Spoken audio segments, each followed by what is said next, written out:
What is up, everybody? Welcome to another Fresh Take. Vicky, how are you? I'm doing good. What's going on with you? I am making it. I'm making it. So which one do you want to do first? Do you want to talk about Ahsoka first, or do you want to go and do the review of the episode first? Which one do you want to do first? As I did not watch any of the trailers, we're just back with that. We can't do that. Okay. All right. So episode it is. So episode 4 of Secret Invasion, entitled Beloved, and this is the shortest episode so far this season. It's 38 minutes. So they get to the point. Very interesting because we do find out that Rhodey is a scroll. And then I went back and I remembered something. We probably should have known he was a scroll from the get because he's not wearing the brace. Yeah, he's not limping. Yeah, he's supposed to be wearing a back brace. I realized that. I was like, when he was around the president, all of a sudden he had a limp again. Because I was like, wait, he's not limping. I was like, well, maybe he modernized and stuff got better because whatever. Yeah. And then all of a sudden he had the fake limp again. I was like, oh, well, there you go. Okay, yeah, okay. But we do actually see that he is a scroll. Indeed, Rhodey is a scroll. So he's probably one of the people that got captured. We do find out that Nick has figured that out. Basically, he figured it out. Mm-hmm. So that was very interesting. Gravik is still on his hell-bent, I'm pissed off war. And we still don't know why he's so pissed off. Yeah. And I'm so happy. Old girl got up. I was like, I hope she gets up. I hope she gets up. Yeah. She got up. I'm like, yes, thank you. Because I was like, I bet you I felt like she was just going to sit back up. Yeah. And I was right. She sat back up. Yeah. Khaleesi decided to go into Super Saiyan herself, as it were. And she knew it about to be a wrap. Glad she did that because that's the only reason why she survives, actually. Yep. So, and it makes me think, like, if they already got it working, did Gravik not give it to nobody else yet? Probably not. He seemed like the type that would just keep it for himself. Yeah, that's true. We do get some stuff with Gaia and Talos, and boy, she gonna regret some of the stuff she said to him this episode. Next episode. Listen, when you have those deep discussions like that, somebody about to die. Yep. Yep. I'm talking about it wasn't even subtle. He's like, yeah, he ain't making it out of this episode, is he? He's not making it. So yeah, the big action sequence this week surrounds wait.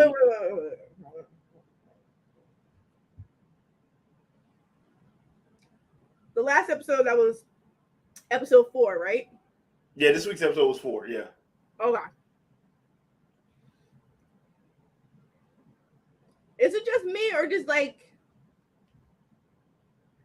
major people keep like just dying? I mean, they might come back, but like, bam, you dead. Bam, you dead. Bam, you dead. Wait, you gonna come back?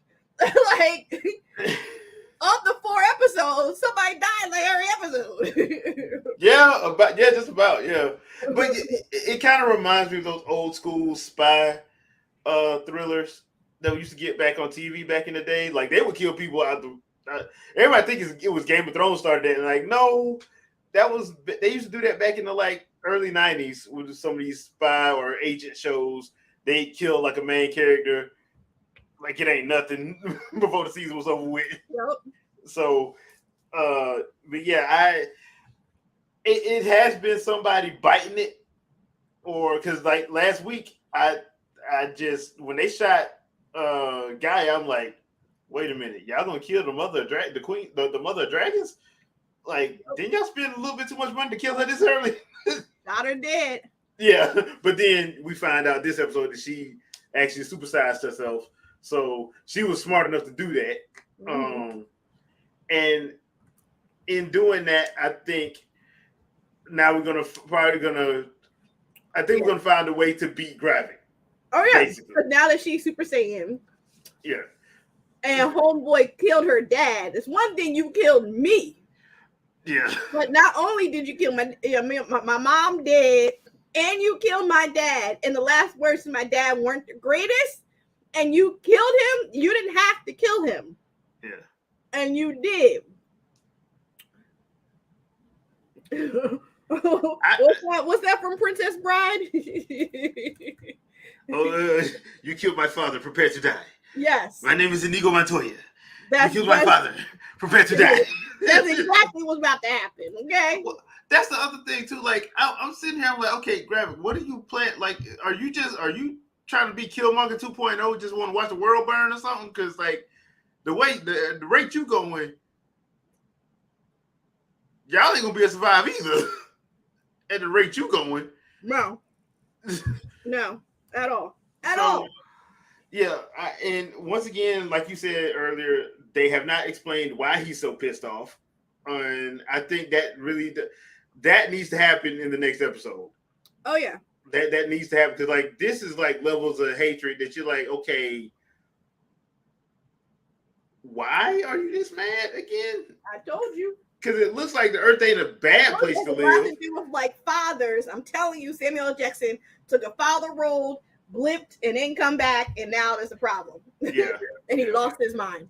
Now the other good thing about this week's episode was we find out that the Rhodey Scroll wanted Fury's wife to kill him. Yeah, I thought that was so cute. You know, they had reading a little poem. I was like, what's that movie? I can't stand that movie though. That poetry movie, that black poetry movie. Poetic Justice? No, not Poetic Justice. I'm finna say like, no, child. Come on, Jay. I'm trying to think which one you're talking about. You talking about the one that they use pretty much all of Maya Angelou's poems in it. I think so. I know which one you're talking about. Yeah, that movie. Oh. No, we're not moving on until we get it. I know what you're talking about though. I know. I'm gonna get it right now. Hold on. Yeah, I'm like the only other one I know is Poetic Love Justice. Jones. Love Jones because they used all of Maya Angelou. The Love Jones moment. Yeah. When people reading that poem and then they quote it back to each other as they pull up the gun. Yeah. And they both miss on purpose. I was like, that's beautiful. I thought because but didn't both of them hit like where the wiretaps were? Oh, I don't know. I think that's what both of them hit. So, because the Rhodey Scroll didn't think that he was dead when Fury showed up at the end, because that was the big talking sequence this week was that between Fury and his wife. That was a big back and forth, which I thought was actually understandable considering the situation. And then the big action sequence was the president lands in Russia for the little summit or whatever, and Gravik uses that time to try to ambush and extract the president, but Fury shows up. So, and that what stops that. But in the meantime of all of that, Gravik kills Talos, but they do save the president. So. You're moving too fast. Moving too fast, Blade. Moving too fast. Why am I moving too fast? That's exactly what happened. Fast. You moving too fast. We need to go back. Oh, you want to talk about the Rhodey drinking thing? Okay. Yes. If that is not again a great black man sitting on the porch with a cigarette or standing over a car that they're rebuilding together and having a conversation. What was the name of the Pappies? Pappies something. Look, the funny thing about that whole situation was if you didn't know that Rhodey was a Skrull, you knew he was that time. Because I'm like, Rhodey don't act like that. Nope. Rhodey does not act like that. Like he don't do all that. He's the way they portrayed him in the MCU was he's like stone faced. Yeah. And I'm like, yeah. This ain't him.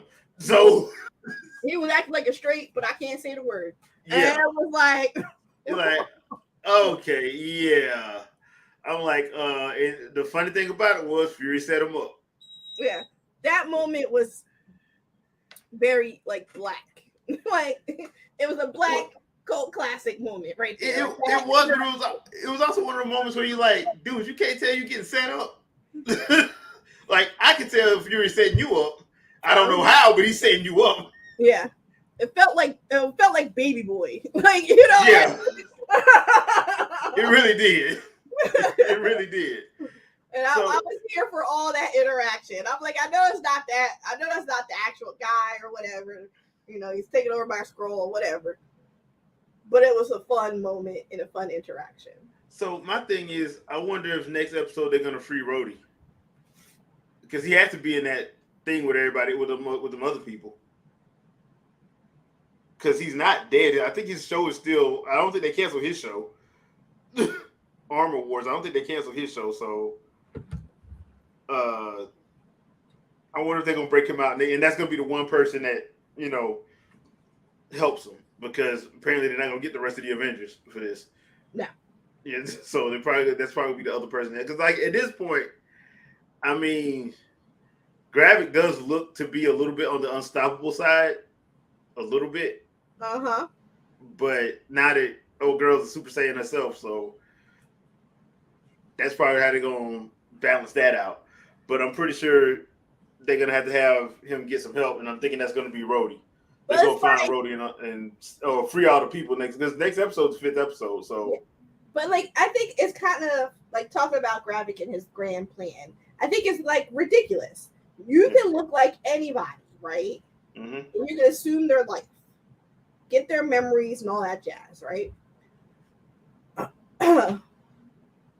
There's better ways to do this because instead of blowing things up and taking things over by force and being just destructive and whatever, if things go wrong and you're found out, you have now screwed over all of your people. Yeah. Even the ones that weren't part of it, you have screwed them over. And now they're going to like do a witch hunt for scrolls. They're going to start testing people. Are you a scroll? Are you human? Like, it's going to, like, if you took your time and been smooth with it, you could have took over and nobody would have known. But you're, like, wreaking havoc and destroying the world in the process. And, like, now you have Fury, who, again, you should have killed earlier, who knows what you're doing and is stopping your plans. Like, what are you doing? Again, when Gaia says you could be our people's greatest enemy, he gonna be because he's totally screwing you over. I mean, at this point, I do think it's that situation where it's a Killmonger situation. I don't care no more. I want to see everybody burn. Right. Like this, you won't give me a planet. You lied to me. I'm gonna burn up yours. Because that's the only thing that makes sense at this point. Yeah.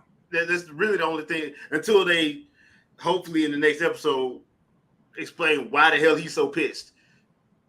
Because I understand. Like they did do a little bit of the backstory in like episode 2 where they said like how he had to survive on his own when his parents was killed, and he had to take over a Kree vessel and escape. And I'm like, okay, we know you crazy, so we know, but you had to do it because you were trying to survive. We get that. So we just got to find out why is he so angry. That's the thing. What probably tipped him over? Yeah, because I don't really think it's Fury. I'm like, because if you get blipped, there's nothing you can do about it. Yeah, but it might have been happening when those last 5 years or 7 years or whatever, after he came back from the blip. And left immediately. That might have been what was it.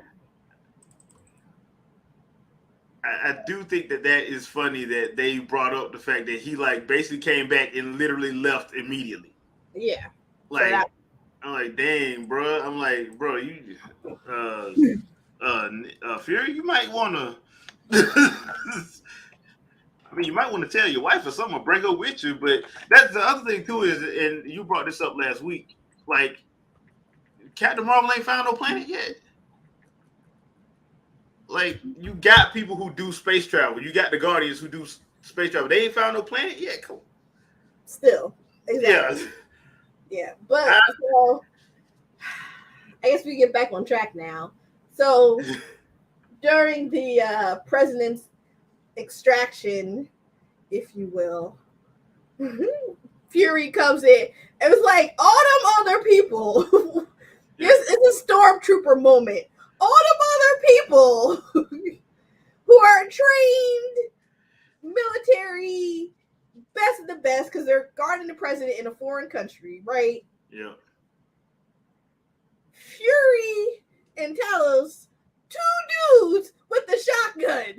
And well, I mean, they did have a little rocket launcher, whatever. With one rocket in it, they didn't even have two. They had one with one rocket. And just the shotgun was able to murk everybody on their way, drop the shotguns, pick up a new gun, murk more people, and then get the president out. Yeah. I mean, yeah. This is one of those. This is one of those times where I hate this trope in action movies, but this is one of those times they probably should have had a henchman or us moment, because if, like you said, if you got the Secret Service and all these military dudes, they ain't missing like that. Yeah. They're not missing like that. So this would have been one of those times where you would need to have Gravik to have his henchman or us moment where he just has like a flood of people coming in so they can just mow him down. How do you only have... Now, tensions are high. You just had a very public terrorist group from America strike Russia. Yeah. Like, things are wild right now. First of all, why is the president even going there? That's ridiculous. You can Zoom call in. Yeah. Fine if you went. How do you only have 6 SUVs or something like that? And, like, so then, like, the other military trucks come after at the end to back up. Yeah. Whatever. But, like, how do you only have 6 SUVs? There's no, like, Humvees. There's no guys hanging off of the truck. There's no helicopters over. There's, like, it was ridiculous. The lack of military support going into a hostile environment. Because they would have never did that. Realistically, they would have never did that in Russia. They would have had it somewhere else. They would have had it in a neutral place. They wouldn't have did it. It would have been a neutral place on top of that. Yeah. It would not have been there. It would have been like in Ireland. Like it would not. It would make sense. I mean, obviously it'd be just in Britain or something. But like, bro, they would not have went to no. And you're right. The president wouldn't have went. And he would have had air cover as well as, ground cover. It wouldn't have been like Gravik wouldn't have had it that easy. No. I'll put it like that. He wouldn't have had it that easy. Like, just to come in and rappel down, he wouldn't have had it that easy. So, but I think that goes back to one of those tropes, those Hollywood tropes again of, this is how it's always done in movies like this, where the president is only one of 6 SUVs and that's it. Like, okay, dude, y'all do that a little bit too much. That's nowhere near how that happens in real life. That would not happen like that. So, yeah, I thought. What did you think about the sequence as a whole, though? Because it's like the last 10 minutes of the episode. It was fun. Yeah, they were shooting things up, blowing things up. It's the proper amount of action and stuff. I didn't understand. So Rhodey just sitting in the car and ain't no bullet hit the car. Yeah, he just sitting there. I'm like if that, and then like but like you can see like the passenger in front of him was like ducking around and stuff. Yeah. So it's like, so he's not in on it or whatever. So like once this happens, how did those two not get out? I don't know if the driver got out, but the passenger, whatever. How come they did not get out the car? Because they're not squirrels, because he's dipping, ducking, and dodging. Yeah. So then that means their first and only thing is to protect the president. Yeah. How did they not get out the car? I understand Rhodey sitting there because he whatever. He ain't gonna, yeah. But like the other people, like, how you not get out the car? I understand you run it into bullets, but how you not get out the car? That's your only job, is to be a meat shield. Essentially, in situations like that, yeah, because the president is the most your important job is to take a bullet. At that moment, it's you're shooting and you're trying not to take a bullet, but your job ultimately is to take the bullet. Yeah, if it's you and the president, if it's just you left and the president, you got to go down. You got to make sure, you got to at least try to make sure the president has a escape path, and you pretty much have to. Yeah. So, yeah, that part was like, because I would have thought Squirrel Rhodey would have pulled out a gun and shot the people in the car. Yeah. That's what I would have thought. Okay, I know we're taking this all apart. I wish we had some like military people out or Secret Service person in the chat. Like I really wish we did. But like, then you just let Fury take the president, who's not really fully conscious. You just, okay, sure, take the president. I got my own car. Okay, sure. What? Yeah. But I guess because it's Fury, they just like, okay, it's Fury. I understand that. But however, you just saw a dude turn his face half green, so I'm. And you have a whole bunch of armored vehicles. Yeah. That ain't make no sense. Yeah.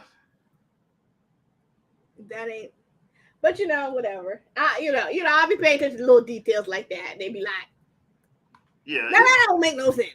Well, because it stands out. It actually stands out. It stands out. You're like, wait a minute, because like the part where they have Rhodey just sitting in the SUV, like they keep the camera on him for a good 10 seconds.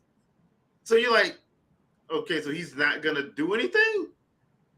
Like, okay, that's a little concerning because the president's SUV just got flipped over. You would have thought the Avenger would be the first one out.